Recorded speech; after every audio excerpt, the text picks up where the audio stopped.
राम राम। 13वें अध्याय के 19 से लेकर के 34 श्लोकों को हमने गाया। अब उनके भाव को पढ़ते हैं। तो 13वां अध्याय, इसका नाम भगवान ने क्षेत्र और क्षेत्रज्ञ विभाग योग इस प्रकार रखा। इसमें मुख्यतः भगवान क्षेत्र और क्षेत्रज्ञ इन दोनों का विभाग करके समझाते हैं, परंतु अर्जुन जी की जिज्ञासा के अनुसार यहां पे 6 चीजों का वर्णन करते हैं, 6 तत्वों का। क्षेत्र, क्षेत्रज्ञ, ज्ञान और ज्ञेय, और प्रकृति और पुरुष। तो इस प्रकार 6 चीजों की।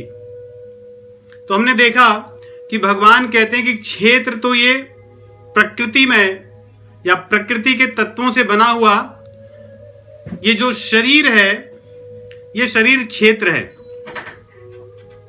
और इस क्षेत्र को जानने वाला जो जीवात्मा है वो क्षेत्रज्ञ है, और इस क्षेत्र को जानने वाला जो परमात्मा है, जो सभी क्षेत्रों को जानता है, वो भी क्षेत्रज्ञ है।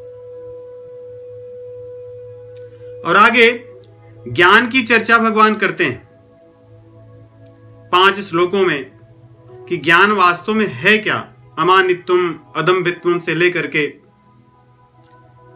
तत्व ज्ञान, अध्यात्म ज्ञान, यहां तक की जो चर्चा करते हैं। और भगवान कहते हैं ये 20 चीजें ही ज्ञान है, बाकी सब अज्ञान है। एतत् ज्ञानमितिं प्रोक्तम अज्ञानम यदतोन्यथा। इन 20 वस्तुओं के या 20 जो तत्व मैंने गिनाए हैं, जो गुण बताए हैं, ज्ञान बताए हैं, यही ज्ञान है। इसके अतिरिक्त सब चीजें अज्ञान हैं। उसके बाद भगवान ज्ञान के द्वारा, ज्ञान किस लिए है?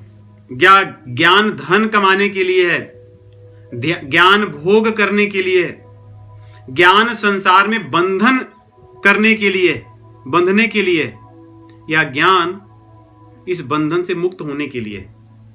क्योंकि ज्ञान तो वही है जिसको जानकर के व्यक्ति अपनी समस्याओं से छुटकारा पाले। ज्ञान वो नहीं है जिससे आदमी अपनी समस्याओं को और बढ़ाते जाए। नहीं, संसार में भी कभी कभी ज्ञान बड़ा हानिकारक होता है। आदमी अपने जीवन में बड़े शांति में, सब कुछ बढ़िया चलता रहता है, अचानक उसको आकर कोई बताता है कि सेलफोन का नया वर्जन आया हुआ है,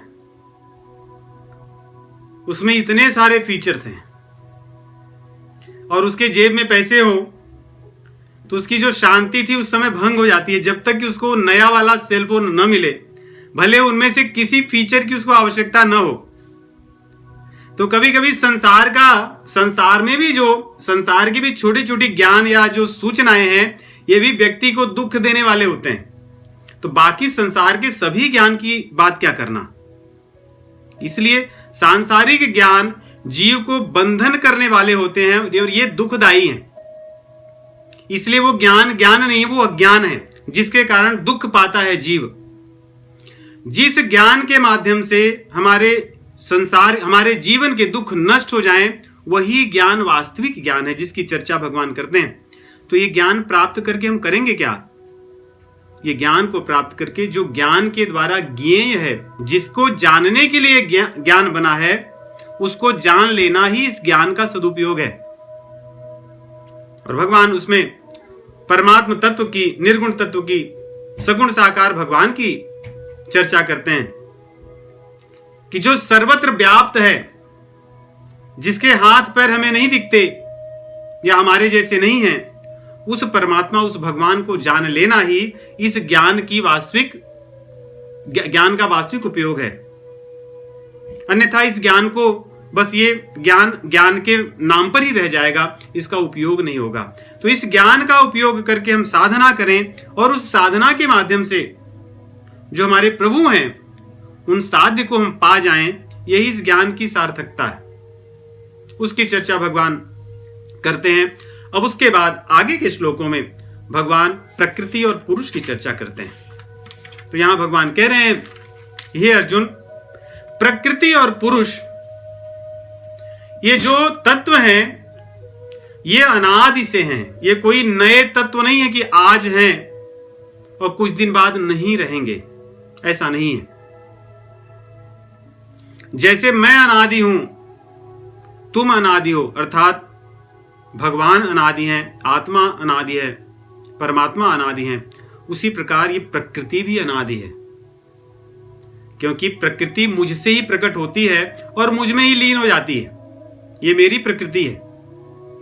जो चीज मुझसे उत्पन्न होती है, तो अगर मैं अनादि हूं तो वो भी अनादि ही होगी। तो इस प्रकार प्रकृति और पुरुष दोनों अनादि हैं, अर्थात ये इनका कोई आदि नहीं है कि इस दिन पैदा हुए, और विकार तथा गुण इनसे उत्पन्न होता है, प्रकृति से। यहां भगवान कह रहे हैं कि जो विकार दिखता है संसार में, विकार का हमने पिछले बार जो भगवान 5वें 6ठे श्लोक में बताते हैं कि महाभूतान्य अहंकारो इत्यादि जो चीजें बताते हैं, वही प्रकृति के विकार हैं, प्रकृति का कार्य है, प्रकृति से वे उत्पन्न होते हैं। महाभूतान्य अहंकारो बुद्धिरव्यक्तमेव च इंद्रियाणि दशैकं च पंचचेन्द्रिय गोचराः इच्छा द्वेष सुखम दुखम संघातश्चेतना धृतिः एतत् क्षेत्रं समासेन सविकार मुदाहृतम् सविकार। तो इस प्रकार भगवान कह रहे हैं कि प्रकृति से ही सब ये तत्व जिनका वर्णन मैंने किया था उससे उत्पन्न होते हैं, पुरुष से नहीं।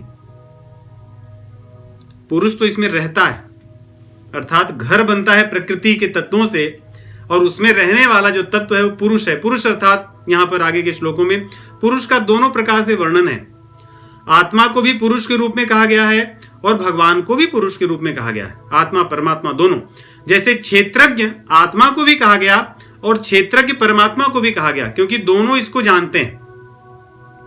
एक तरह से देखें तो यहां पे दो विभाग भगवान ने बनाए, प्रकृति का ही भाग है क्षेत्र,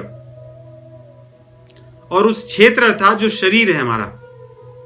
और वैसे ही भगवान परमात्मा उनकी अंश जो है आत्मा है। तो इस प्रकार प्रकृति और पुरुष जो हैं, ये दोनों, प्रकृति और क्षेत्र, पुरुष को आप परमात्मा भी कहें और आत्मा भी कहें, यहां आगे के श्लोकों में उसी प्रकार उनका वर्णन है।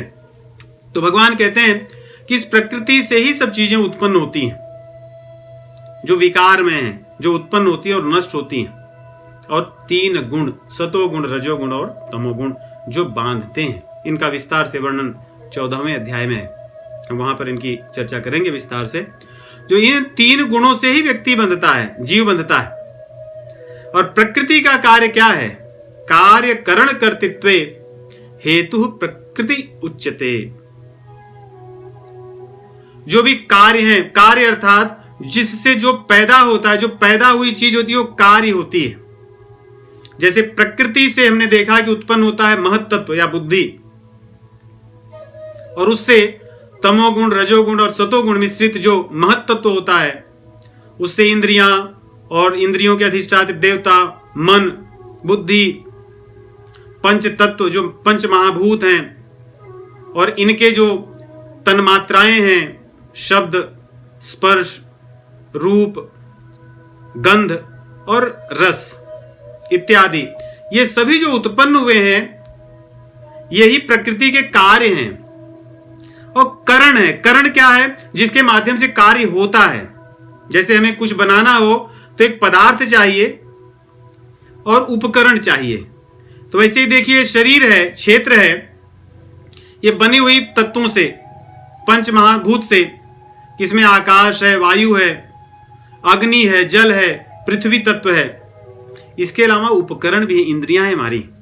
इंद्रियां भी दो तरह की हैं, एक काम करने वाली इंद्रियां और एक ज्ञान प्राप्त करने वाली इंद्रियां। इस प्रकार हमारे पास उपकरण या करण है जो बाहर के हैं, और भीतर के भी करण है जिसको अंतःकरण कहते हैं। मन है, बुद्धि है, चित्त है, अहंकार है, ये भी करण है, ये अंदर के हैं।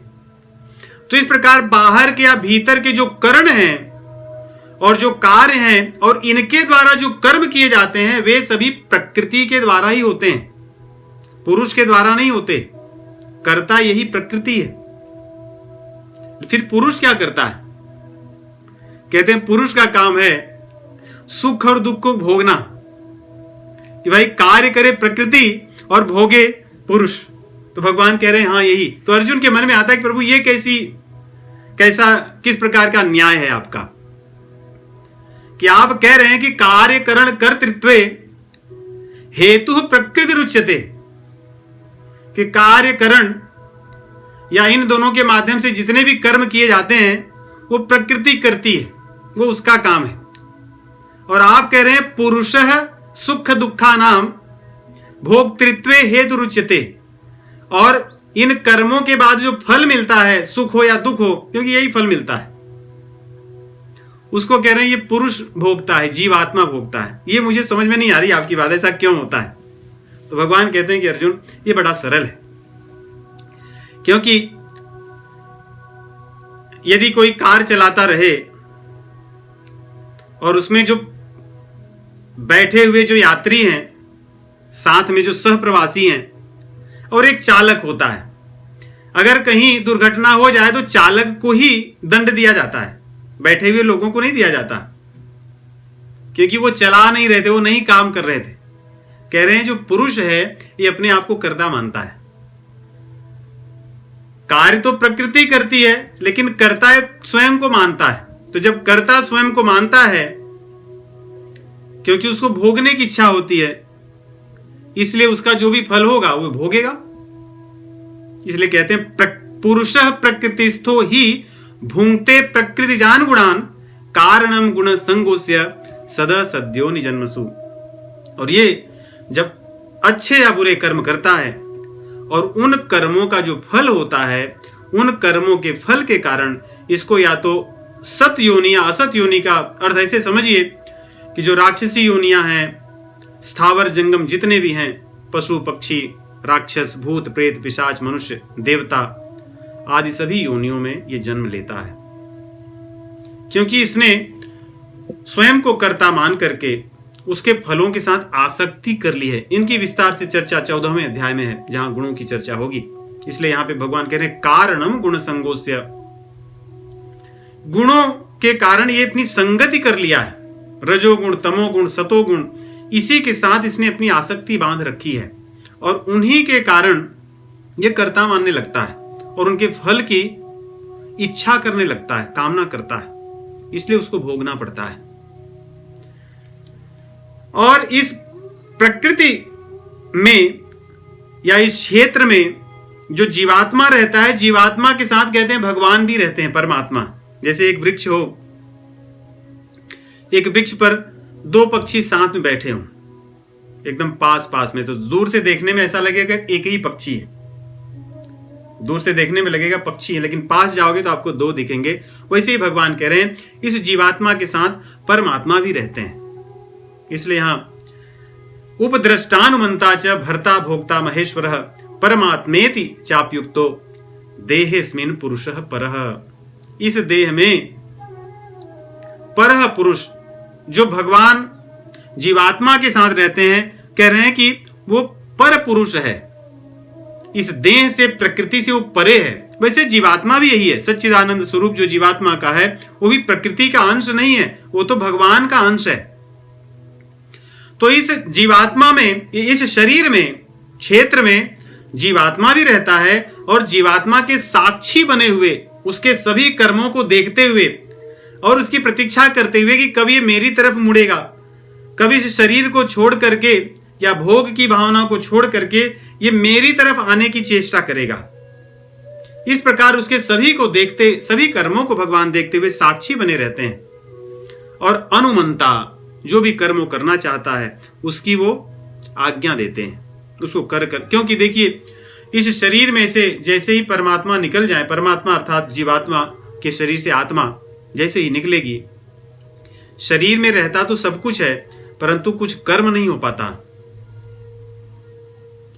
हाथ पैर नहीं हिल पाते, हमारे फेफड़े नहीं चलते, हमारे हृदय की गति रुक जाती है, आंखों का झपकना बंद हो जाता है, सब चीजें बंद हो जाती हैं, क्योंकि वही वो चेतन जो तत्व है वो यहां से निकल जाता है। जब तक वो चेतन तत्व इस प्रकृति में रहता है तो भले शरीर में सबकी चीजें वैसी ही रहती है, वो सांस भी लेती है जबकि हमारा उस पर नियंत्रण नहीं है, हृदय की धड़कन भी चलती है, भोजन का पाचन भी होता है, नेत्रों का पलकना भी होता है, केवल उस चेतन तत्व के रहने के कारण। अर्थात वो चेतन तत्व ही इन कर्मों को ऐच्छिक या अनैच्छिक क्रियाओं को करने की प्रेरणा देता है, उनकी आज्ञा देता है, उनकी अनुमति देता है। उस तत्व के निकलते ही ये सब चीजें बंद हो जाती हैं। इसलिए भगवान यहां कहते हैं कि उपद्रष्टानुमंता च भर्ता भोक्ता महेश्वरः, और इस शरीर का, इस क्षेत्र का पालन पोषण वो करता है, वो पुरुष, वो महेश्वर है, वही परमात्मा है, और वही इनके फलों को भोगता भी है। क्योंकि भगवान पहले कहे हैं, भोक्तारम यज्ञ तपसाम सर्वलोक महेश्वरम सुहृदम सर्वभूतानाम ज्ञात्वा शांतिम माम शांति मृच्छति। भगवान कहते हैं कि मैं ही भोगता हूं, भोगता और कोई नहीं है, क्योंकि पुरुष ही भोगता होता है। तो मैं भोगता हूं और मैं सब लोगों का, सभी लोकों का महेश्वर हूं। वही बात यहां कह रहे हैं, भोक्ता महेश्वरः। ये जीव तो इस एक शरीर में रहता है, परंतु मैं तो सर्वव्यापी, सभी के हृदय में सदैव और एक साथ विराजमान रहता हूं। मैं महेश्वर हूं और मुझे परमात्मा भी कहा जाता है, मुझे परमात्मा नाम से भी कहा जाता है। मैं इस देह में रहते हुए पर हूं, इससे परे हूं, इस प्रकृति के मैं परे हूं। इस प्रकार भगवान यहां पे वर्णन करते हैं प्रकृति का और पुरुष का, और किस प्रकार पुरुष इस प्रकृति में रह करके, इस शरीर में रह करके अपने द्वारा किए गए, स्वयं को कर्ता मान करके जो किए गए कर्म हैं, उनके फलों को भोगता है। तो फिर क्या इनसे छुटकारा मिल सकता है? जो इस प्रकृति, अगर ध्यान से देखो तो प्रकृति और पुरुष एक जड़ है और एक चेतन है, लेकिन ये दोनों साथ में मिल गए। एक क्रिया कर रही है प्रकृति और पुरुष भोग रहा है उसके फल को। तो फिर इससे छुटकारा कैसे मिलेगा? क्या उपाय है? ये स्वाभाविक प्रश्न उठता है कि जब ऐसा कष्ट सभी को मिल रहा है तो इस कष्ट से इसका निदान क्या है, उपचार क्या है? उसको भगवान कहते हैं, य एवं वेत्ति पुरुषं प्रकृतिं च गुणैः सह सर्वथा वर्तमानोऽपि न स भूयोऽभिजायते। केवल इस ज्ञान को जान लेने से कि प्रकृति क्या है और पुरुष क्या है। पुरुष जीवात्मा प्रकृति से सदैव सर्वथा भिन्न है। प्रकृति सदैव नष्ट होने वाली है, परिवर्तनशील है, लेकिन जो आत्मा है, पुरुष है, वो नित्य है, उसमें कोई परिवर्तन नहीं होता। नित्य सर्वगतः स्थाणु अचलोयम सनातन, कि वो नित्य है, सनातन है, उसमें कोई परिवर्तन नहीं होता और न तो उस पर कोई प्रभाव पड़ता है, और वो सतचिद आनंद स्वरूप है, भगवान का अंश है। केवल इस प्रकृति के साथ अपने संबंध को मान रखा है, इसको छोड़ दे मानना। क्योंकि जो आज सुख आया है ये मेरे साथ रहेगा नहीं। क्यों? क्योंकि ये प्रकृति के कर्मों से आया, प्रकृति की क्रियाओं से आया है, इसलिए सदैव नहीं रहेगा। तो मैं इसकी आशा छोड़ दूं, क्योंकि जब मैं आशा रखूंगा तो ये सुख नष्ट होने वाला है, विनाशशील है। इसलिए इस संग को, आसक्ति को छोड़ दूं। दूसरा, जो मेरे जीवन में दुख दिख रहा है, जिसको मैं अनुभव कर रहा हूं, ये भी कुछ दिनों का ही है, क्योंकि ये भी प्रकृति जन्य है, प्रकृति के कारण उत्पन्न है, और ये भी कुछ दिन में चले जाएगा। इसलिए मुझे व्यर्थ चिंता करने की भी आवश्यकता नहीं है, ये तो जाना ही है इसको। तो इस प्रकार यदि प्रकृति और पुरुष को तत्व से हम समझ जाएं कि हम तो परमात्मा के अंश हैं, सच्चिदानंद स्वरूप हैं, हमें कभी कोई कुछ नहीं कर सकता, न हमारा जन्म होगा, न हमारी मृत्यु होगी, न हमारा किसी प्रकार से कोई हानि कर सकता है। अच्छेद्योयम अदाह्योयम अक्लेद्यो शोष एव च, जो दूसरे अध्याय में हमने पढ़ा। तो हमें कोई नष्ट नहीं कर सकता, कोई जला नहीं सकता, कोई हमें सुखा नहीं सकता, कोई हमें भिगा नहीं सकता, किसी शस्त्र से हमारा वध नहीं हो सकता, क्योंकि हम सच्चिदानंद स्वरूप भगवान के अंश हैं। इस तत्व को जान लेने से भगवान यहां पे कह रहे हैं न स भूयो भी जायते, उसका फिर से जन्म नहीं होगा। सर्वथा वर्तमानोपि, कर्म तो वैसे ही करेगा जैसे और सब लोग कर रहे हैं, परंतु क्योंकि वो जानता होगा कि मैं इन कर्मों का करता नहीं हूं, इसलिए मुझे फल चाहे जो मिले मुझ पर कोई प्रभाव नहीं पड़ना, उसके मन में आसक्ति नहीं होगी और उन फलों का वो भोगता नहीं होगा। और जब फलों का भोगता नहीं होगा फिर संसार में क्यों आएगा? क्योंकि संसार में आए ही फलों के भोगने के लिए। हमने जो अच्छे कर्म किए हैं उसके लिए यहां भेजे गए, भाई अपना फल ले लो, क्योंकि भगवान बड़े न्याय प्रिय हैं, उनके यहां कभी अन्याय होता ही नहीं। इसलिए जब हमने माना कि मैंने कर्म किया तो प्रभु बोले आपने कर्म किया तो ये फल आपका है, अच्छा होगा तो अच्छे के लिए और बुरा होगा तो बुरे के लिए, आप जाइए अपने फल को लेकर के भोग करके फिर आइए। इस प्रकार भगवान कहते हैं, परंतु जो तत्व से जान लेगा तब स्वयं को कर्ता मानना बंद करेगा, और कर्ता मानना बंद करके वो फल का भोक्ता नहीं बनेगा और पुनः उसका संसार में जन्म नहीं होगा। इसके अतिरिक्त भगवान कह रहे हैं कि इस प्रकार साधना करने के लिए सांख्य योग है, जिसको ज्ञान योग भगवत गीता में कहते हैं, कर्म योग है, ध्यान योग है। इन सभी का वर्णन हमने देखा दूसरे अध्याय में, तीसरे अध्याय में, चौथे अध्याय में, पांचवें अध्याय में, छठे अध्याय में तथा अन्य सभी आगे अध्यायों में ध्यान योग का, ज्ञान योग और कर्म योग का वर्णन आया। इनको करके जीव संसार से मुक्ति पा सकता है। कर्म योग अर्थात निष्काम कर्म, मैं कर्म का करता नहीं हूं। कर्मण्येवाधिकारस्ते मा फलेषु कदाचन मां कर्म फल हेतुर्भुर माते संगोस्त्व कर्मणि, जो कर्म योग का सिद्धांत है। न तो मैं करता हूं, न तो मुझे फल चाहिए, और न तो मैं फल का हेतु हूं, न तो मैं कुछ फल उत्पन्न कर सकता हूं। ये जो सिद्धांत कर्मयोग का है, इसको मान करके हम कर्मयोग के माध्यम से भगवान को पा सकते हैं। और फिर विवेक के जो मार्ग हैं, ज्ञान मार्ग है, सत और असत का विवेक हो जाए हमें, तो हम भगवान को पा सकते हैं, क्योंकि तब हम असत से अपने आप को दूर कर लेंगे। संसार की भोग विलास, इन चीजों में हमारा मन ही नहीं रमेगा, चित्त सदैव परमात्मा में, सत में लगेगा। ज्ञान मार्ग और ध्यान मार्ग में हम भगवान के चरण कमलों का ध्यान करें अपने हृदय में, जिस प्रकार भगवान ने छठे अध्याय में बताया कि किस प्रकार भोजन करना, सही मात्रा में सोना, और किस प्रकार आसन पर बैठ करके भगवान के चरण कमलों का ध्यान करना, इस प्रकार ध्यान योग। इन सभी मार्गों से भगवान कह रहे हैं मुझे पाया जा सकता है, या कर्म बंधन से मुक्त हुआ जा सकता है। क्या सभी लोग कर सकते हैं इस युग में? कर्म योग, ज्ञान योग, ध्यान योग असंभव है, विशेष करके इस यंत्रों के युग में। नहीं, आदमी चलता ही यंत्र लिए, कितने बड़े बड़े यंत्र लेकर चलता है अपने हाथ में, दिखते हैं छोटे लेकिन इन यंत्रों में बहुत कुछ करने की क्षमता होती है। तो इस यंत्र के युग में भगवान को पाना वास्तव में बहुत कठिन है। कोई व्यक्ति क्या ध्यान करेगा?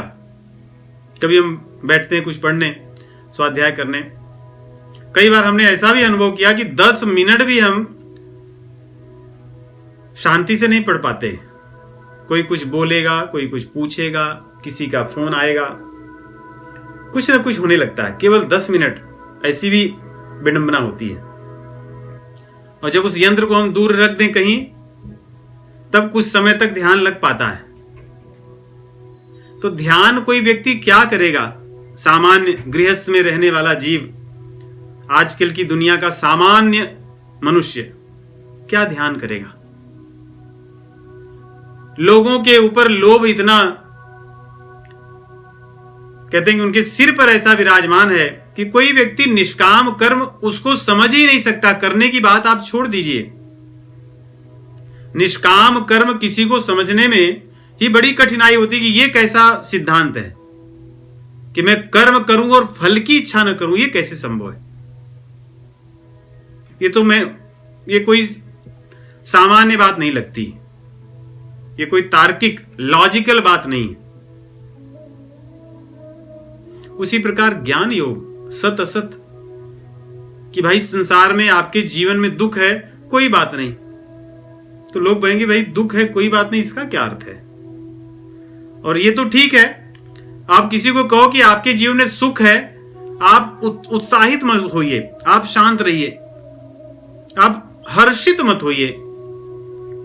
उसको बात बुरी लगेगी कि ये कैसा सिद्धांत है कि मेरे जीवन में इतना सब कुछ है, मैं आनंद लूंगा, मैं एंजॉय करूंगा, मैं भोग करूंगा। आप ऐसी कैसी बातें कह रहे हैं? ये सिद्धांत ही समझाना कठिन है कलयुग में, भोग विलास के युग में, इस यंत्रों के युग में। तो अर्जुन के मन में इस प्रकार की बात आती तो भगवान कहते हैं कि अर्जुन, दूसरे भी रास्ते हैं जो आजकल के लोगों के लिए ज्यादा सुलभ है। मेरा चिंतन कहता है कि ये ज्यादा आसान है। अन्ये त्वेव मजानन्तः श्रुत्वान्येभ्यः उपासते तेऽपि चाति तरन्त्येव मृत्युं श्रुतिपरायणाः। जो लोग श्रुति परायण हों, दूसरों की आज्ञा मान करके चलने वाले लोग हैं, ये भी तो कठिन ही है। ये कोई सरल काम कलयुग में ये भी नहीं बचा कि कोई व्यक्ति किसी की माने। जानते तो बहुत हैं सब, जानने में कोई कमी नहीं है, मानने की ही कमी है, कोई मानता ही नहीं। परंतु यहां भगवान कह रहे हैं जो लोग नहीं जानते वे लोग दूसरों की कही हुई बात को माने तो सही, उसी से उनका कल्याण होगा। तेऽपि चाति तरन्त्येव, वे लोग भी तर जाएंगे। अति तरंती, निश्चित रूप से वे तर जाएंगे। हम सत्पुरुषों की बातों को माने श्रद्धा पूर्वक, वे जैसे बताएं उस बात को सुन करके वैसे ही अपने जीवन में कर्मों को करें। इस प्रकार करने से भी हमारा कल्याण हो जाएगा। ये बात यहां भगवान कह रहे हैं। अन्ये त्वेव मजानन्तः श्रुत्वान्येभ्यः उपासते, कि जो लोग नहीं जानते वे लोग भी उपासना कर सकते हैं और आपको पा सकते हैं, इस बंधन से मुक्त हो सकते हैं। कम से कम वो दूसरों की, जो महापुरुष हैं, सत्पुरुष हैं, उनकी बात को माने। और शास्त्रों में ऐसे कई उदाहरण आते हैं कि संतों की बात को मानकर ही, जैसे कई बार संत उपदेश न देकर के आपको कुछ सेवा दे देते हैं कि आप यही कीजिए, आपको कुछ उपदेश नहीं देंगे कि आपको क्या करना है क्या नहीं करना है। और उस उपदेश से ही, उस उपदेश के करने से ही आपकी मन, चित्त, बुद्धि, अहंकार धीरे धीरे परमात्मा में लगते हैं। विवेक होता है भगवत कृपा से, संतों की कृपा से। सत असत का ज्ञान होता है और भीतर वैराग्य उत्पन्न होता है। हमारे सनातन धर्म के दर्शन में साधन चतुष्टय कहा गया कि हम परमात्मा मार्ग में जो साधन करते हैं उसमें 4 मुख्य बातें हैं कि हमारे जीवन में विवेक अवश्य हो। विवेक और वैराग्य, ये 2 चीजें बहुत आवश्यक हैं। आप किसी भी सिद्धांत पर चलने वाले क्यों न हो, बिना विवेक के और बिना वैराग्य के भगवान का अनुभव नहीं होगा। यदि हमें वैराग्य हो या विवेक हो, 2 में से एक हो तो दूसरा आ जाता है। यदि हम वैराग्य करने लगें, भोग से अपने आप को दूर रखें, तो विवेक उदित होता है। या विवेक मार्ग से सत असत का, सत और असत को अलग करने लगे, तब भी हमें वैराग्य होगा। तो विवेक है, वैराग्य है और षट संपदा है। ये 6 हमारी संपत्तियां हैं। सोचिए किस संपत्ति की बात कर रहे हैं, क्योंकि कि साधना के मार्ग में विवेक वैराग्य यदि होगा तो उसके बाद हमारी जो 6 संपदाएं हैं, संपत्ति हैं, वे संपत्तियां हमारी बढ़ेंगी। शम और दम, इंद्रियों का दमन होगा, दम, और मन का हमारे नियमन होगा, शम, तब संसार की जो वस्तुएं हैं धीरे धीरे उनसे मन उपरत होगा। जो भीतर कामनाएं बैठी हैं धीरे धीरे वो नष्ट हो जाएंगी, उपरति होगी, तब तितिक्षा होगी, तब हम सहने लगेंगे सुख और दुख को, जिसको भगवान आरंभ में कहते हैं भगवत गीता के दूसरे अध्याय में, मात्रा स्पर्शा सुख कौन्तेय शीतोष्ण सुख दुख दाह आगमापाइनो नित्यास तांस तितिक्षस्व भारत। जिस तितिक्षा की बात करते हैं, जब शमन होगा, दमन होगा, धीरे धीरे संसार की भोग प्रवृत्ति से हमारी उपरति होगी, तब भीतर सहने की क्षमता बढ़ेगी, तब हम सह सकते हैं दुख को, सुख को, अच्छे बुरे दिनों को सह सकते हैं। तब हमारी भगवान में जो श्रद्धा है, श्रद्धा दृढ़ होगी, और श्रद्धा के दृढ़ होने पर तब समाधि की तरफ मन जाता है, भगवान की तरफ मन रमता है। और जब ऐसा होने लगता है उसको कहते हैं, तब चौथी जो साधन की स्थिति है मुमुक्षत्व। तब व्यक्ति की जिज्ञासा बड़ी प्रबल हो जाती है, व्याकुल हो जाता है भगवान के लिए, भगवान के प्रेम के लिए, भगवान को पाने के लिए। तो इस प्रकार के जो साधन चतुष्टय हैं, ये साधन चतुष्टय करना सभी जीव के लिए स्वाभाविक नहीं है इस युग में, परंतु सत्पुरुषों के वचन को मानकर, उनकी आज्ञा का पालन करके, अपने जीवन को नियमित बना करके भगवान की तरफ मन को मोड़ने का प्रयास तो कर सकता है, और उसके कारण और उसके पश्चात सत्पुरुषों की कृपा से, भगवत कृपा से जिन जिन चीजों की हमें आवश्यकता होगी, हमें वो चीजें प्राप्त होती हैं। तो यहां पे भगवान इस प्रकार अर्जुन को कहते हैं कि प्रकृति और पुरुष इस प्रकार हैं, अनादि हैं, प्रकृति ही सब कर्म करती है, पुरुष उसको अपना मान करके, उसके साथ अपना संबंध बना करके, स्वयं को कर्ता मान करके उसके साथ दुख सुख भोगता रहता है और उसी चक्र में आता जाता है।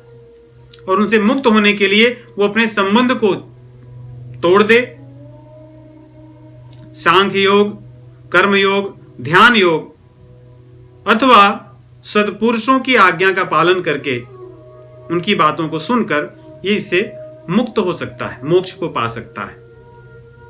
आगे भगवान कहते हैं, हे अर्जुन, इस संसार में जितने भी स्थावर जंगम प्राणी हैं, चर अचर प्राणी दिखते हैं, जितनी भी तिर्यक योनि हैं, पशु पक्षियों की, मनुष्य की, देवताओं की, या स्थावर जंगम जो लताएं हैं, पेड़ पौधे आदि हैं, भगवान कह रहे हैं ये सब जितने भी हैं, क्षेत्र क्षेत्रज्ञ संयोगात् तद्विद्धि भरतर्षभ। क्षेत्र और क्षेत्रज्ञ के संयोग से ही संसार में सब कुछ उत्पन्न होता है, अन्य कोई कारण ही नहीं है। इस प्रकार की बात भगवान 7वें अध्याय में कहते हैं, जब अपनी प्रकृति का वर्णन करते हैं। भूमिरापो नलो वायु खम मनो बुद्धिरेव च अहंकार इति यमे भिन्ना प्रकृतिरष्टधा अपरेयमितस्त्वन्यां प्रकृतिं विद्धि मे परां जीवभूतां महाबाहो ययेदं धार्यते जगत। कि मेरी परा और अपरा प्रकृति जिसकी चर्चा करते हैं भगवान, परा और अपरा प्रकृति। परा प्रकृति की चर्चा जो भगवान करते हैं कि जो मेरी 8 जो मेरी प्रकृतियां हैं, और अपरा जीवभूताम महाबाहो ययेदं धार्यते जगत। ये जो जीवात्मा है, जो जीव है, यही अपने कर्मों के कारण जब गुणों के साथ संबंध रखता है, सतोगुण, रजोगुण, तमोगुण, इन भावनाओं से प्रेरित होकर जब कर्म करता है, तब उन कर्मों के फलों के कारण उसको बार बार शरीर धारण करना पड़ता है। वही बात यहां पे कह रहे हैं कि संसार में जहां भी स्थावर जंगम जो भी प्राणी शरीर धारण करता है, जन्म लेता है, वो क्षेत्र अर्थात प्रकृति और क्षेत्रज्ञ अर्थात जीवात्मा जो है उसके संयोग से ही शरीर धारण करता है। इस प्रकार कह के तो फिर जो शरीर धारण किए हुए जितने भी जीवात्मा हैं संसार में, उनमें हम भगवान को किस प्रकार देखें, उसमें आत्मा को परमात्मा को कैसे हमारी दृष्टि हो, उसकी चर्चा भगवान करते हैं यहां पर। क्योंकि जो हमारी दृष्टि बदलेगी तो साधना करने में हमारी सरलता आएगी, आसान होगा, सरल होगा। कि प्राणियों को तो हम देख रहे हैं, जहां भी देखो भगवान की रचना भी कितनी विलक्षण है, नहीं? 84 लाख योनियां। तो इस प्रकार जो 84 लाख योनियां हैं, कहते हैं कि 30 लाख योनियां पशुओं की है, 20 लाख योनियां स्थावर जो हैं जैसे पेड़ पौधे इत्यादि, और 10 लाख पक्षियों की योनियां हैं, 11 लाख कीड़े मकोड़े, 9 लाख जल में रहने वाले जंतुओं की है, और 4 लाख मनुष्य इत्यादि, मनुष्य के रूप में जो रहने वाले हैं, मनुष्य देवता, इसी में बहुत कुछ आ जाते हैं। इस प्रकार 84 लाख योनियां हैं। इसमें स्वेदज हैं, अंडज हैं, अंडों से उत्पन्न होने वाले, गंदगी से उत्पन्न होने वाले, जरायुज हैं, गर्भ से उत्पन्न होने वाले, और उद्भिज हैं, बीज से उत्पन्न होने वाले। जितने भी ये सब दिखते हैं, इन सब में हमारी दृष्टि कैसी हो, हम क्या देखें इनमें, उसकी चर्चा भगवान आगे के श्लोकों में करते हैं। कह रहे हैं कि सभी प्राणियों में समम सर्वेषु भूतेषु तिष्ठन्तम परमेश्वरम, सभी प्राणियों में मुझ परमात्मा को स्थित देखो, और किस प्रकार से, समान रूप से। ऐसा नहीं कि हाथी की शरीर में मैं बड़ा हूं और चींटी की शरीर में मैं छोटा हूं। कहते हैं मैं सभी प्राणियों में समान रूप से अवस्थितम, समान रूप से स्थित हूं, उसमें कोई भेद नहीं है, क्योंकि मैं सर्वव्यापी हूं, जो मेरा तत्व है। और उसी प्रकार आत्मा भी है, आत्मा भी उसी प्रकार सभी जीवों में व्याप्त है। ऐसा नहीं कि हाथी में जो आत्मा है वो बहुत बड़ी है और चींटी में आत्मा छोटी सी है, ऐसा कुछ नहीं है। सब में समान रूप से मैं व्याप्त हूं। सब प्राणियों का नाश होगा, विनाश होगा। जो जन्मे हैं, जो दिख रहे हैं सामने, वो शरीर नष्ट होगा, परंतु उसमें विद्यमान मैं और उसमें विद्यमान आत्मा, इन श्लोकों में जहां जहां परमेश्वर या जीवात्मा इनकी बात आई है, आप दोनों भाव ले सकते हैं, क्योंकि आत्मा भी सच्चिदानंद स्वरूप है, उसका भी कभी विनाश नहीं होता। तो इस प्रकार इन प्राणियों में जो समान रूप से सर्वत्र में व्याप्त हूं, जो आत्मा व्याप्त है, इसका कभी विनाश नहीं होता। इस प्रकार हमें दृष्टि रखनी चाहिए। कहते हैं जो ऐसी दृष्टि रखता है वही सही देखता है, और जो दूसरे लोग ऐसी दृष्टि नहीं रखते वे सही नहीं देख रहे हैं। क्योंकि जब आप सही नहीं देखोगे तो सही निर्णय नहीं ले पाओगे। इसलिए भगवान यहां देखने की बात करते हैं कि हम इनको समझें, और जब हम सही दृष्टि रखेंगे तो दूसरों से वैर नहीं रखेंगे। क्योंकि जब हमें दिखेगा कि जितने भी स्थावर जंगम प्राणी हैं, जीवात्मा हैं, सब में समान रूप से परमात्मा विराजमान है, बिना भेदभाव के, तो फिर मैं वैर किससे करूं? निज प्रभु में देखहि जगत, केहि सन करहि विरोध। उमा जे राम चरण रत, विगत काम मद क्रोध। भगवान शिव जी कहते हैं जब कोई भगवान को सर्वत्र सब में देखने लगेंगे तो किससे विरोध करेंगे। इसलिए यहां भगवान कह रहे हैं समम पश्यन् हि सर्वत्र समवस्थितमीश्वरम न हि नस्यात्म नात्मानं यतो ततो याति पराम गतिम। जो इस प्रकार सर्वत्र मुझे देखने लगेगा, सभी प्राणियों में मुझे देखेगा, वो अपना कभी नाश नहीं करेगा। इस बात को ध्यान रखिए। इसका अर्थ है जो जीव सभी प्राणियों में भगवान को नहीं देखता, वो केवल और केवल अपना नाश करता है, क्योंकि उसके जो कर्म होंगे वो राग और द्वेष से प्रेरित होंगे। राग और द्वेष से प्रेरित कर्मों का फल पाप और पुण्य होगा। और उसके कारण जीव बंधन में आएगा। इसलिए भगवान कहते हैं कि अर्जुन, कर्म को प्रकृति द्वारा किया जाना देखना चाहिए, क्योंकि कर्म तो प्रकृति ही करती है, पुरुष नहीं करता। पुरुष तो उसमें बैठा रहता है। और जो इस प्रकार आत्मा को, जीवात्मा को अकर्ता मानता है, वही वास्तव में अपनी दृष्टि सही रखा है। जो प्राणियों को कर्ता मानता है, उसकी दृष्टि सही नहीं है। अगर आप देखें, जैसे पशुओं को ध्यान से देखें, पशुओं में कैसी भावना होती है। भोजन लगा, भूख लगी, तो जिसका जैसा स्वभाव है, अपने स्वभाव के अनुसार बिना सोचे समझे जहां उनको भोजन मिलेगा वहां प्रयास करेंगे। मनुष्य को भी देखिए, मनुष्य अपनी प्रकृति के अधीन होकर ही तो काम करता है, अपने स्वभाव के अधीन होकर। सबको पता है कि क्रोध नहीं करना चाहिए, करते नहीं क्रोध। सभी को पता है कि संसार में हम सदैव रहने वाले नहीं हैं, लेकिन क्या हम इस बात को मानते हैं? अर्थात हम किसी और के अधीन हैं। इस प्रकार की भावनाएं, विचार किसी और के कारण प्रेरित होती हैं, लेकिन उनका नियंत्रण हम नहीं कर पाते, क्योंकि हम उन भावनाओं को अपनी समझते हैं और उसके अनुसार निर्णय लेते हैं, उनसे प्रभावित होते हैं। वास्तव में करती तो प्रकृति है। तीसरे अध्याय में भगवान ने इस बात को कई बार कहा है। सदृशं चेष्टते स्वस्याः प्रकृतेर्ज्ञानवानपि। जो ज्ञानवान व्यक्ति होता है, वो भाई प्रकृति के ही वश में होता है। ऐसा नहीं कि वो अपने ज्ञान से बाहर आ पाता है, क्योंकि बहुत सी चीजें प्रकृति के अधीन होती हैं।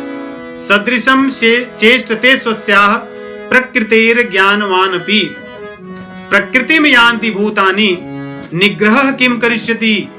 अर्जुन को पूछते हैं कि अर्जुन, प्रकृति तो जीव से करवाती है।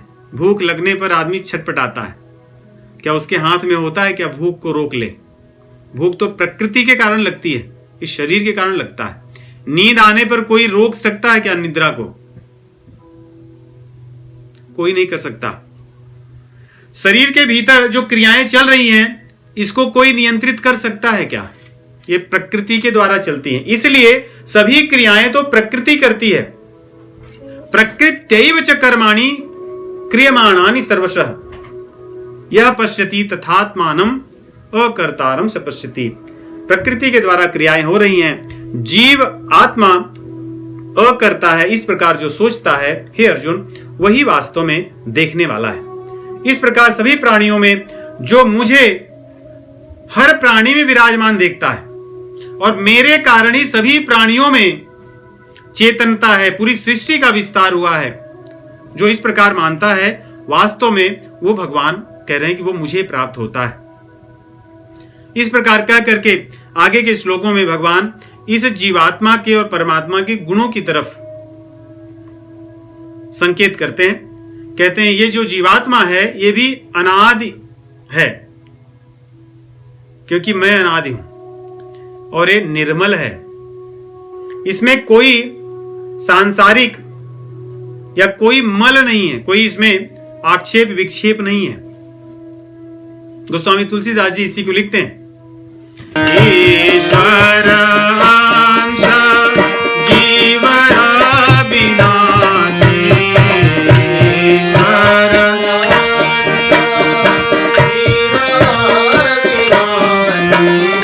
चेतन अमल सहज सुख राशि।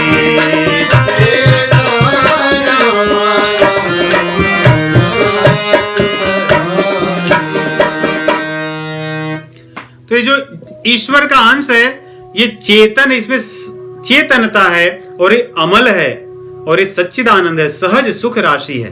तो फिर ये बंध कैसे जाता है? तो गोस्वामी जी इसकी भी चर्चा करते हैं। जो यहां पे श्लोक में भगवान कहते हैं कि ये तो निर्गुण है, अर्थात इन गुणों के अतीत है, सतोगुण रजोगुण तमोगुण से ये ऊपर है, फिर भी बंध कैसे गया? कहते हैं शरीर स्थोपी, इसने अपने आप को शरीर में स्थित कर लिया, इसने शरीर को अपना मान लिया, और अपना मान लेने से इसकी ममता हो गई।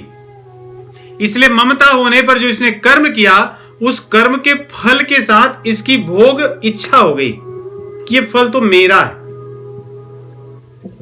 और क्योंकि ममता कर लेता है, इसको अपना मान लेता है, तो व्यक्ति उसके कारण अहंकार उसके भीतर आने लगता है। क्योंकि हम जब शरीर को माने, देखिए शरीर से ही व्यक्ति कहता है कि मैं ब्राह्मण हूं, मैं इस कुल में उत्पन्न हुआ हूं, मैं गोरा हूं, मैं बहुत सुंदर हूं, ये शरीर ही कहलवाता है।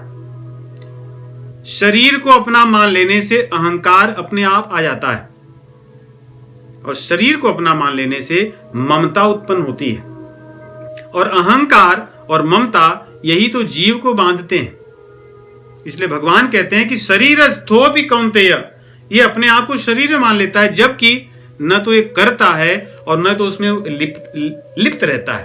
ये तो उससे अलग है। जैसे कार का जो चालक है वो कार नहीं है और उससे अलग है। कार में और कार के चालक में कोई भी आप देखोगे लिप्तता नहीं है। जब वो चाहे तो अलग हो सकता है, वो केवल चालक मात्र है। न तो वो कार है और न तो उसमें जुड़ा हुआ है, उसमें केवल वो बैठा है और उसको अपना मानता है।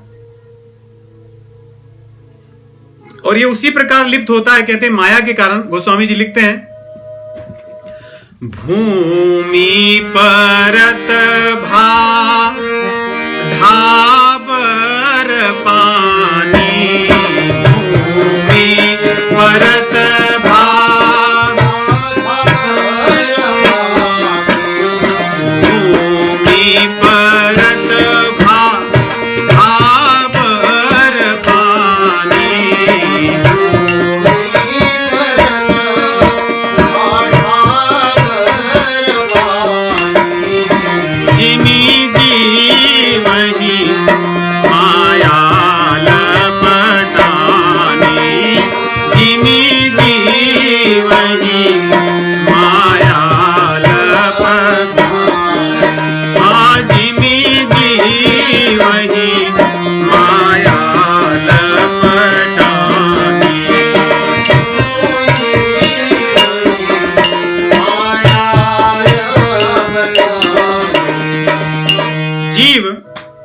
माया में लिपट जाता है।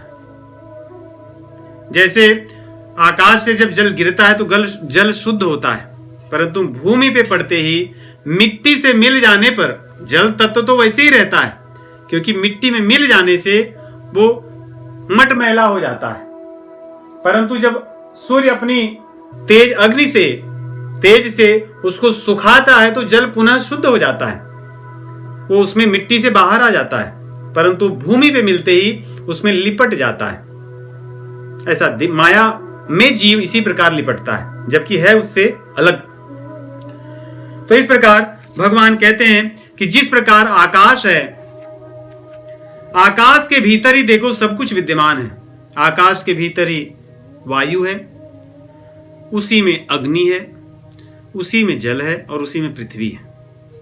ये सब रहते हुए भी आकाश सबसे अलग रहता है, सर्वव्यापी है।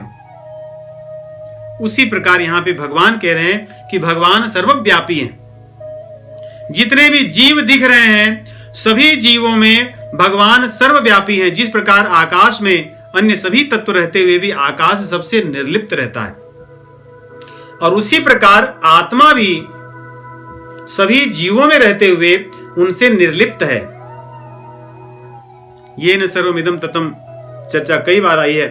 भगवान आत्मा के लिए भी कहते हैं दूसरे अध्याय में, और 8वें अध्याय में परमात्मा के लिए भी कहते हैं ये न सर्वमिदं ततम, कि किस प्रकार आत्मा भी सर्वत्र व्याप्त है, और कहते हैं परमात्मा भी सर्वत्र व्याप्त है, क्योंकि ये दोनों एक ही अंश है, भगवान के ही अंश, ये भगवान की ही अंश आत्मा है।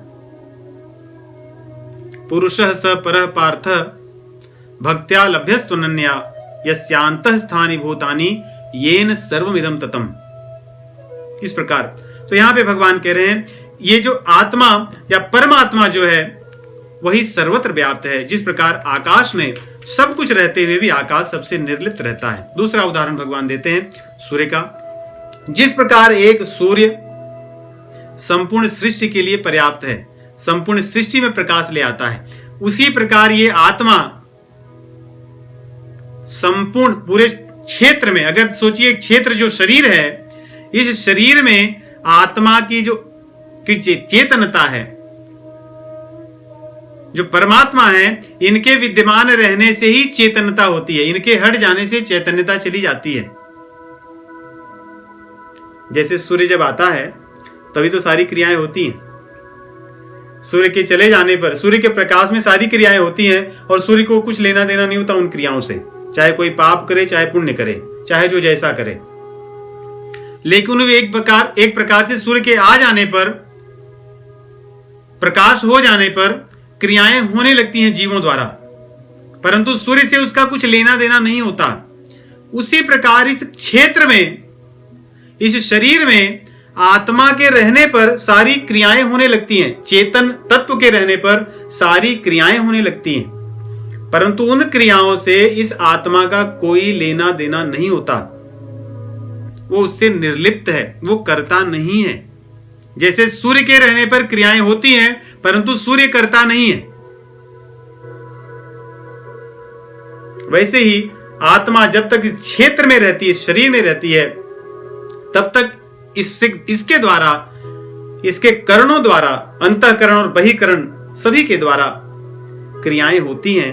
और उन क्रियाओं को यदि ये जीवात्मा स्वयं मान ले कि मैं करता हूं, तब उसका फल भोगने के लिए वो बंध जाता है। अगर उन क्रियाओं में वो अकर्ता बना रहे तो वही मोक्ष की स्थिति है। तो क्रिया शरीर में रहते हुए, कर्मों को करते हुए भी वो बंधन में नहीं होता। और इसी को भगवान कहते हैं, यही ज्ञान चक्षुषा, जो अंतिम श्लोक में कहते हैं, क्षेत्र क्षेत्रज्ञयोरेवम् अंतरम ज्ञान चक्षुषा भूत प्रकृति मोक्षम च ये विदुर्यान्ति ते परम।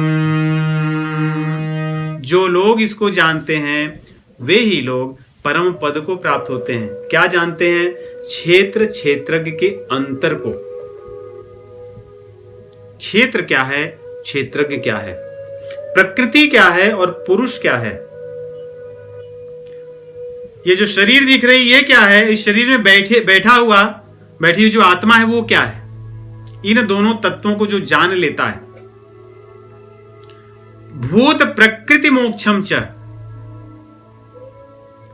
जो प्रकृति द्वारा जो संसार में सर्वत्र जो भूत दिख रहे हैं, जो प्राणी दिख रहे हैं, स्थावर जंगम जो दिख रहे हैं, जो इनके अंतर को जान जाता है कि प्रकृति के द्वारा ये सब बने हैं प्राणी, और उनके भीतर ये जीवात्मा विराजमान है, बैठा है कार में चालक की तरह, और उसका कोई कार्य नहीं है। भगवान कह रहे हैं जो इस ज्ञान को जान जाता है वो परम पद को प्राप्त कर लेता है। क्योंकि इस ज्ञान को जानने पर तो हम अपनी क्रियाओं को बदल देते हैं, अपनी भावनाओं को बदल देते हैं, अपनी जो आसक्ति है, आसक्ति को संसार से मोड़ करके भगवान की ओर कर देते हैं। अपनी क्रियाओं के फल को स्वयं न ग्रहण करके या स्वयं उनकी आशा न करके वो भगवान को, भगवान के भक्तों को, भगवान के जनों को, इस संसार को समर्पित कर देते हैं। सत और असत का तब ज्ञान हो जाता है, क्योंकि सत और असत तो यही है। जो सदैव परिवर्तनशील है वो असत है, जो नित्य है, जो अपरिवर्तनशील है, जो सनातन है, वही पुरुष है, वही आत्मा है, जो कि परमात्मा सच्चिदानंद स्वरूप भगवान जो है उनका अंश है। तो इस प्रकार भगवान कहते हैं क्षेत्र क्षेत्रज्ञ यो एवं अंतरम ज्ञान चक्षुषा, और इसको ज्ञान चक्षु, ज्ञान की आंखों से देखा जा सकता है। कौन से ज्ञान की? जिसकी चर्चा इसी अध्याय में भगवान 5 श्लोकों में करते हैं कि ज्ञान क्या है और अज्ञान क्या है। अमानित्वम अदम्भित्वम अहिंसा शांतिरार्जवम आचार्योपासनम शौचम स्थैर्यम आत्मनिग्रह। वहां से लेकर के जो अध्यात्म ज्ञान नित्यत्वम तत्व ज्ञानार्थ दर्शनम एतत् ज्ञानमितिम प्रोक्तम अज्ञानम यदतोन्यथा। इन 5 श्लोकों में जो भगवान जिस ज्ञान की चर्चा करते हैं, कहते हैं उस ज्ञान की आंख से, उस ज्ञान को अपना नेत्र बना करके जब जीव क्षेत्र क्षेत्रज्ञ को समझेगा, प्रकृति और पुरुष को समझेगा और ज्ञेय क्या है, क्या मुझे जानना है, यदि इसको समझेगा तो भगवान कहते हैं तब तो वो मुझे प्राप्त करेगा, परम पद को प्राप्त करेगा। तो इस प्रकार 13वें अध्याय में हम देखते हैं कि भगवान प्रकृति, पुरुष, क्षेत्र, क्षेत्रज्ञ, ज्ञान और ज्ञेय, इन 6 तत्वों की चर्चा करते हैं। अब प्रकृति के जो विकार हैं, प्रकृति के जो कार्य हैं, प्रकृति के जो कार्य हैं उनकी चर्चा, प्रकृति के कार्य जो गुण हैं उनकी चर्चा आगे के अध्याय में करेंगे, उनको हम सुनेंगे। एक बड़ा सुंदर प्रकरण आता है जब भागवत पुराण में पूरी कथा होने के बाद में परीक्षित महाराज को उपदेश देते हैं, कहते हैं कि आप वास्तव में इसमें बैठे हो, विराजमान हो, आप ये शरीर नहीं हो, क्योंकि आप जब एक छोड़कर जाओगे तो कुछ आपको होगा नहीं, क्योंकि आप तो मरने वाले नहीं हो। मरेगी तो ये जो शरीर है, ये जो 5 तत्वों से बनी है, आपको कुछ नहीं होने वाला है। बहुत सुंदर श्लोक है, भागवत पुराण के अंत की तरफ 12वें स्कंद में आता है, न त्वं तु राजन् मरिष्येति, त्वं तु राजन् मरिष्येति, पशु बुद्धिमिमां जहि, न जातः प्रागभूतोऽद्य देहवत्त्वं न नङ्क्षसि। हे राजन, पशु बुद्धि वाले लोग वो मरते हैं, आप नहीं मरोगे, क्योंकि आप तो ये शरीर नहीं हो। न जातः प्रागभूतोऽद्य देहवत्त्वं न नङ्क्षसि, क्योंकि आप देहवत नहीं हो, आप शरीर नहीं हो, तो आप नहीं मरने वाले होगे। जो मरते हैं वो तो पशु बुद्धि वाले होते हैं, जिनको ज्ञान नहीं होता, जिनको अज्ञान होता है। इस प्रकार यहां बड़ी बात भगवान कह रहे हैं कि जो लोग इस ज्ञान को नहीं जानते, उन्होंने अपने मानव शरीर को पशु जैसे ही बिताया, क्योंकि मानव शरीर, मानव जीवन इस ज्ञान को जान करके इसके माध्यम से भगवान के चरणों में प्रेम उत्पन्न करना है, भगवान के चरणों में रति उत्पन्न करना है। दूसरा और इस मानव जीवन का कोई प्रयोजन नहीं है। इसलिए जिस प्रकार बीज को बोते हैं और उससे पेड़ उत्पन्न होता है, उसी प्रकार इस प्रकृति से देह उत्पन्न होती है और कोई कुछ नहीं होता। जैसे बीज को बोया जाए, पेड़ उत्पन्न होगा, उसके बीज होंगे, फिर उसके बाद उससे पेड़ उत्पन्न होगा, एक क्रिया चलती है। उसी प्रकार शरीर से शरीर, शरीर से शरीर, शरीर से शरीर होता है, परंतु जीव आत्मा तो ज्यों का त्यों रहती है, वो तो सच्चिदानंद स्वरूप है। इसमें से मुक्त होने के लिए उसको इस प्रकृति और पुरुष, जीवात्मा, परमात्मा और क्षेत्र क्षेत्रज्ञ इस ज्ञान को जानना अति आवश्यक है। इस प्रकार यहाँ पे 13वां अध्याय का विराम होता है। आगे 14वां अध्याय अगले सप्ताह में। आप सभी को राम राम।